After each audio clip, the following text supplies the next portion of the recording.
I really hate the expression bird brain because it sort of suggests that birds are stupid and that we are so much smarter than them, and that's not true. First off, most of us don't use all that stuff we got up front, right? And, that thing that's in the back of our brain that's pretty much the same as many, many animals that control our breathing and heart rate and stuff like that. Yeah, it's doing an awful lot more work than this stuff up front we think actually is doing, right? So birds are pretty smart. And now let me tell you where this expression came from. There was once a bird called the dodo. Yeah, what they mean by you're a dodo. Yeah, it was once a bird called a dodo. It was a large bird, lived on an island by itself. Well, not by itself. There were other creatures, but there were no creatures really bigger than the dodo. There were no wild dogs. There were no lions. So that dodo kind of lived in a very idyllic little Eden there for themselves, nothing to fear.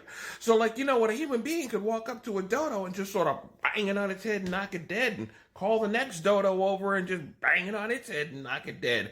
They seem to be completely oblivious to the concept of fear because they lost their fight or flight response, which we still have in the back of our brains, makes you flinch.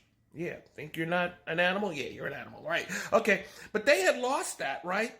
So the dodos' only stupidity, their only mistake, actually, was trusting humans, okay, not to do what we did, which was completely wipe them out. So who was the real stupid creature in this story?